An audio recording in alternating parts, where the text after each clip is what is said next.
میرے دل میں بے چینی گھر کرنے لگی تھی۔ ادھر وہ اوباش قسم کا گاہک ٹلنے کا نام نہیں لے رہا تھا کہ اچانک چچا وسایا آ گیا۔ اسے دیکھ کر ہٹیلے مرد نے جلدی سے اسے سلام کیا اور چلتا بنا۔ میں نے بھی سکون کی سانس لی اور بے چینی سے اس کی طرف دیکھنے لگا۔ نادو نے پہلے تو سے آنے والے گاہکوں کی تفصیل دی، پھر پوچھا، کیا ہوا چچا؟ کچھ معلوم ہوا اس لڑکی کے بارے میں؟ میری نظریں چچا وسایا کے چہرے پر جم کر رہ گئی تھی۔ وہ بیچارہ پسینے میں نہا گیا تھا، ہانپ بھی رہا تھا۔ کاندھے پر دھرے کپڑے سے اس نے پسینہ پونچھا اور اسٹول پر بیٹھ گیا۔ نادو نے کونے میں رکھے سراہی سے جست کے ایک ٹیڑے میرے گلاس میں پانی انڈیل کر اسے دیا، جسے پینے کے بعد وہ گہری سانس خارج کر کے بولا، جی اس لڑکی کا پتہ تو لگ گیا ہے، پر اس کا نام نہیں معلوم ہو سکا۔ پہلے میں مامے بشیرے کی چکی پر ہی گیا تھا، وہاں سے اتنا ہی معلوم ہو سکا جو میں دونوں کو پہلے ہی بتا چکا تھا۔ پھر میں جرا شکورے کے ہاں گیا، وہ بھی نہیں ملا، البتہ اس کی گھر والی ملی۔ مجھے یقین تھا کہ لڑکی بھی وہاں ہوگی اور اس طرح مجھے اس کے بارے میں بھی تفصیل معلوم ہو جائے گی، پر میں تو اس وقت حیران ہی رہ گیا جب جرا شکورے کی گھر والی حنیفہ نے مجھ سے ایک عجیب ہی بات کہہ ڈالی۔ اتنا کہہ کر چچا وسایا سانس لینے کے لیے رکا۔ نادو اور میں نے الجھن امیز نظروں سے ایک دوسرے کی طرف دیکھا۔ نہ جانے حنیفہ نے کیا بتایا تھا وسایا کو۔ میرا دل پریشانی کے مارے تیزی سے جیسے رک رک کر دھڑکنے لگا۔ کون سی عجیب بات کہہ ڈالی شکورے کی گھر والی نے؟ نادو نے بے چینی سے پوچھا۔ جواب میں وسایا بولا، اس نے تو سرے ہی سے اس بات سے انکار کر ڈالا کہ ہفتے کی رات کسی لڑکی نے یہاں قدم بھی رکھا ہو۔ کیا؟ بیک وقت نادو اور میرے منہ سے نکلا، تو نے اسے بتایا نہیں کہ تجھے مامے بشیرے سے یہ بات پتہ چلی تھی؟ نادو بولی، بتایا تھا پر وہ پھر بھی انکار کرتی رہی، بولی کہ کسی کو ان کے بارے میں غلط فہمی ہوئی ہوگی۔ چچا آپ کو مامے بشیرے نے یہ بات بتائی تھی یا وہاں موجود کسی اور آدمی نے؟ میں جو اس صورتحال پر پرسوچ انداز میں ہونٹ بھینچے کھڑا تھا، کسی خیال کے تحت پوچھا۔ سچی کہوں گا کہ مجھے مامے بشیرے نے بھی یہ بات نہیں بتائی تھی۔ وہاں دو آدمی ایک دوسرے سے باتیں کر رہے تھے جو میرے کانوں میں بھی پڑ گئیں۔ ظاہر ہے مجھے کیا لینا دینا تھا، اس وقت سنی انسنی کر دی، پر میں نے اس کی بات کاٹی۔ آپ ان دو آدمیوں کو جانتے ہیں جو اس بات کا ذکر ایک دوسرے سے کر رہے تھے؟ ہاں، رحیم نام تھا اس کا اور دوسرے کا ہارون، وسایا نے جواب دیا۔ ان دونوں میں سے یہ بات کون جانتا تھا؟ رحیم جانتا تھا۔ میں نے نادو کی طرف دیکھا، وہ بھی سوچتی بن گئی۔ میں وسایا سے کچھ کہنے ہی والا تھا کہ نادو غصے سے ہونٹ چبا کر بولی، بات سچی ہوگی، یہ شکورے کی بیوی جھوٹ بول رہی ہے۔ مجھے بھی اس بات پر شک ہے، اس کے لیے میں پوری تسلی کرنے کے لیے رحیم کے گھر بھی گیا، مگر وہ نہیں ملا۔ مگر میں وہاں پیغام چھوڑ آیا ہوں کہ جیسے ہی وہ آئے تو اسے میری دکان پر بھیج دینا۔ نادو نے میری جانب دیکھا، وہ میرے چہرے کے تاثرات سے میرے اندر کی بے چینی کا اندازہ کرتے ہوئے وسایا سے بولی، ہم خود ابھی حنیفہ کے گھر جا کر اس کی چٹیاں کھینچ کر پوچھتے ہیں، وہ کمینی جھوٹ بول رہی ہے۔ اور چلیے جھگڑا کرنے کا کی فائدہ، وسایا نے اسے سمجھایا۔ ایک بار رحیم سے پوچھ کر اچھی طرح تسلی کر لیتے ہیں، بلکہ ہو سکا تو اسے بھی ساتھ لے کر ذرا شکورے کے ہاں چلتے چلیں گے۔ مگر نادو نہیں مانی، لیکن میں چچا وسایا کی بات سمجھ رہا تھا۔ اس کی تائید میں نادو سے بولا، میرا خیال ہے چچا وسایا بالکل ٹھیک کہہ رہے ہیں، پہلے ہمیں اپنی تسلی کر لینا چاہیے، ہمیں رحیم کا انتظار کرنا ہوگا، تبھی ساری صورتحال واضح ہو سکتی ہے، یہ بھی کہ آیا وہ لڑکی کون ہے اور نام کیا ہے اس کا۔ میری بات پر نادو چپ ہو گئی تو چچا وسایا الجھ کر خود کلامیہ انداز میں بولا، ویسے ایک بات کی سمجھ نہیں آئی مجھے، اگر ہفتے کی رات کسی لڑکی نے ان کے ہاں پناہ بھی لی تھی تو اسے حنیفہ کیوں چھپا رہی ہے؟ یہی تو ساری الجھن ہے جس پر میں بھی غور کرنے کی کوشش کر رہا ہوں۔ میں نے بے اختیار کہا، ہو سکتا ہے یہ جرا شکور سچ بتا دے، کیا وہ گھر پر نہیں تھا؟ کہتے ہوئے نادو نے آخر میں پوچھا، میرا پہلے ارادہ اسی سے تو ملنے کا تھا، وسایا بولا، پر مجھے پتا چلا کہ وہ ایک ہفتے کے لیے گاؤں سے باہر گیا ہوا ہے۔ تو نے بتایا تھا کہ اس کا ایک بیٹا پرویز بھی اس کے ساتھ رہتا ہے، اس سے پوچھنا تھا نا؟ نادو بولی، وہ کیا بتاتا جب اس کی ماں نے ہی صاف جواب دے دیا تھا تو؟ وسایا نے جواب میں کہا، میرا خیال ہے رحیم کا انتظار کرنے کے سوا کوئی چارہ نہیں۔ بالآخر میں نے کہا، یہی کرنا پڑے گا۔ وسایا نے میری تائید میں کہا، تم ایسا کرو، میرا گھر قریب ہی ہے، وہاں جا کر تھوڑا آرام کر لو، رحیم آیا تو میں اسے سیدھا وہیں لے آؤں گا، بلکہ ٹھہرو میرے ساتھ ہی چلو۔ نادو تم چچا کے ساتھ چلی جاؤ، میں ادھر ہی ٹھیک ہوں، میں نے نادو کی طرف دیکھ کر کہا۔ میرا بھی کہیں جانے کو دل نہیں کر رہا ہے، وہ بولی، میں بھی ادھر ہی رکوں گی، چلو پھر دونوں ادھر ہی آرام کرو، میں گھر جا کر چائے کہہ آتا ہوں، چچا وسایا نے کہا اور دکان سے نکل گیا۔ میں اور نادو ایک بار پھر دکان میں اکیلے رہ گئے۔ لمحہ بلمحہ میری پریشانی میں اضافہ ہوتا جا رہا تھا۔ راہیلہ اور فوزیہ جانے کہاں اور کس حال میں تھیں، میرے غیاب نے پہلے ہی ان بیچاریوں کو ادموا کر رکھا ہوگا۔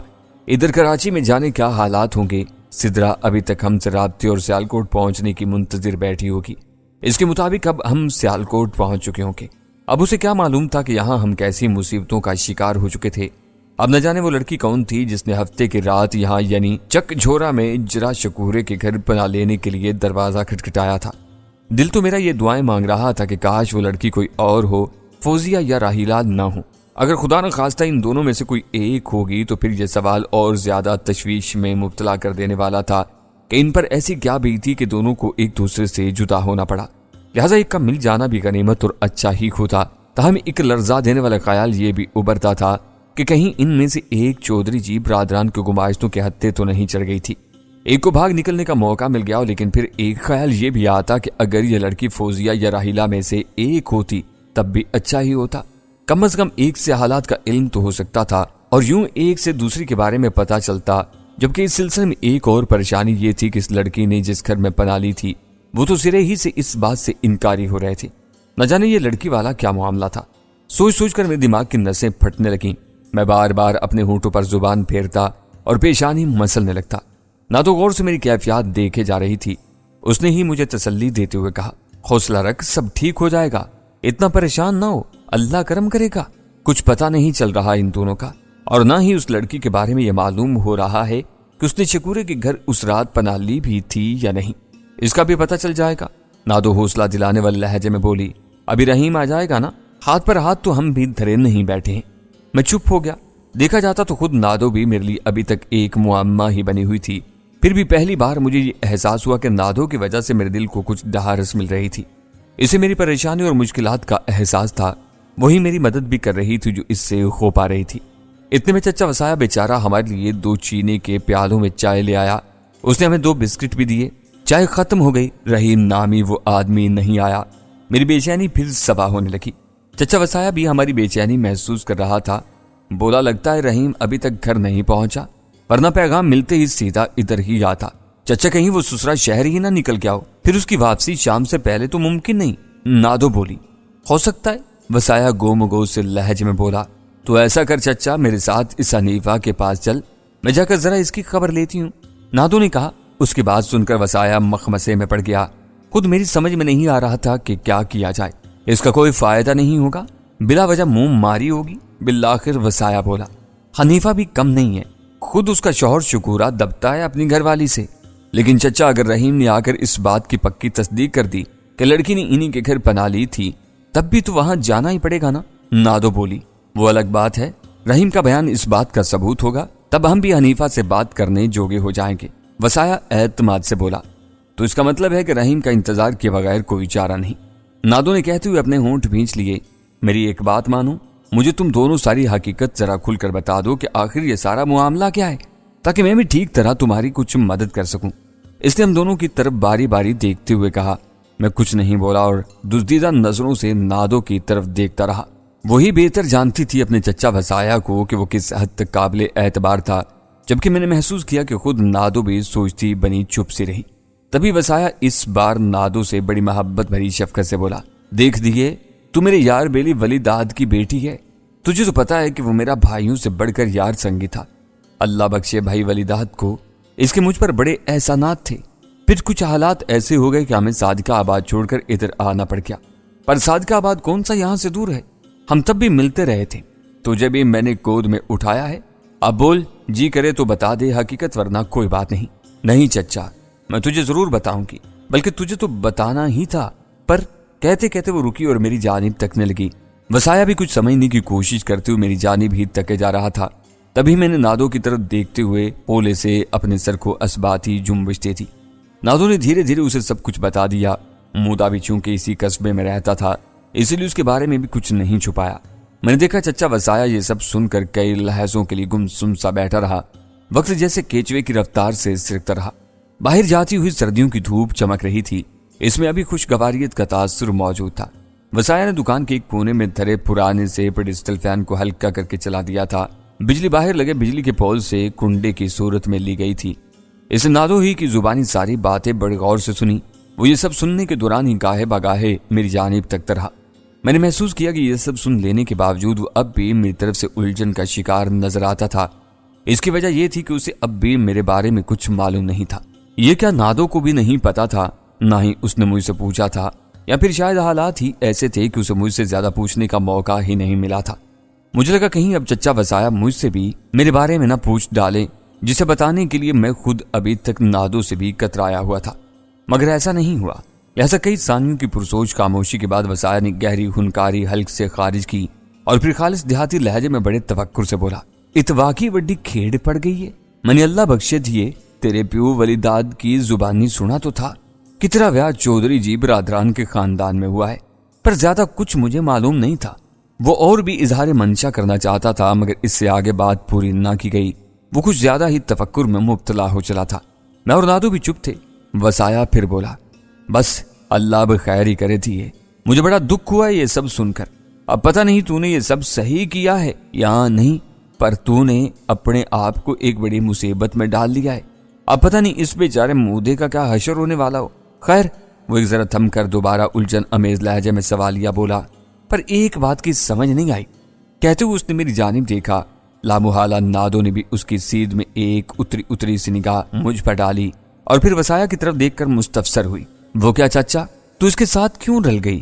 وسایا بولا، مگر پھر جلدی سے بات بنا کر دوبارہ بولا، میرا مطلب ہے تیری منزل اگر راجن پور ہے تو پھر تو سیدھا ادھر کا رخ کر لے، یہ تو مرد ذات ہے، اپنے لیے کچھ نہ کچھ کر لے گا، لیکن تو اگر ان چودھری جی برادران کے ہتھے چڑھ گئی تو تیرے ساتھ اللہ نہ کرے بہت برا ہو جائے گا۔ یہی میں بھی اس سے کہہ چکا ہوں وسایا چچا، پر یہ نہیں مانتی۔ میں نے فوراً جیسے اپنی صفائی پیش کر دی، کیا مجھ سے کہہ چکا ہے تو ہیں؟ نادو ایک دم چڑ سی گئی، تو نے میری اور بھولے کی خاطر اپنی جان خطرے میں ڈالی، پھر مجھے وہاں سے اپنی جان پر کھیل کر نکالا۔ اب کیا میں اتنی بے غیرت اور گئی گزری ہوں کہ تجھے تیری مصیبت میں اکیلا چھوڑ دوں؟ میں کچھ کہنے لگا تھا کہ اس نے ہاتھ اٹھا دیا، بولی، اب تو چپ کر۔ پھر چچا وسایا سے بولی، دیکھ چچا، یہ یہاں اجنبی ہے، اسے راستوں علاقوں کا علم نہیں۔ خیر بے شک مرد صحیح، لیکن پتہ نہیں کیوں میرا دل اس کا اس مشکل میں ساتھ چھوڑنے کو نہیں چاہتا۔ تو نے کہا کہ مجھے ساری تفصیل بتا دو تو ہی میں ٹھیک طرح تمہاری مدد کر سکتا ہوں۔ اب بتا کیا کہتا ہے، یا بول تو ہم چلے جائیں، یوں جیسے یہاں آئے ہی نہیں تھے۔ نادو نے کہہ کر منہ بسور لیا۔ چچا وسایا ہنس پڑا، اسی لہجے میں بولا، بہت جلدی ناراض ہو جاتی ہے تو، لاڈلی تھی ایسی ہی ہوتی ہے۔ یہ بات اللہ بخشے تیرا پیو ولی داد بھی تیرے بارے میں مجھ سے اکثر کہتا رہتا تھا کہ لاڈ اور پیار نے تجھے خراب تو کر ہی ڈالا ہے، پر کیا کروں، یہ مجھے چنگا بھی تو نہیں لگتا ہے۔ وسایا چچا، ویسے نادو نے غلط نہیں کہا ہے۔ میں نے گہری سانس لے کر کہا، میں خود بھی نہیں چاہتا کہ تجھ پر ہماری وجہ سے کوئی مصیبت آئے، اس لیے مودے کے بارے میں بھی ہم نے تجھے بتا ڈالا۔ ایسی بات نہیں ہے، میں رب سونے کے سوا کسی سے نہیں ڈرتا۔ اچانک وسایا نے تن کر کہا، وہ ادھیڑ عمر صحیح مگر تھا بڑا جیدار۔ آگے بولا، میرا یہ مطلب نہیں تھا، میں تو خود تمہاری دل و جان سے مدد کرنا چاہتا ہوں۔ یہاں کا زمیندار چودھری اللہ رکھا بھی کم نہیں ہے کسی سے، وہ بڑا نیک اور خدا ترس آدمی ہے اور کسی سے نہیں ڈرتا، نہ ہی کسی کے دباؤ میں آتا ہے۔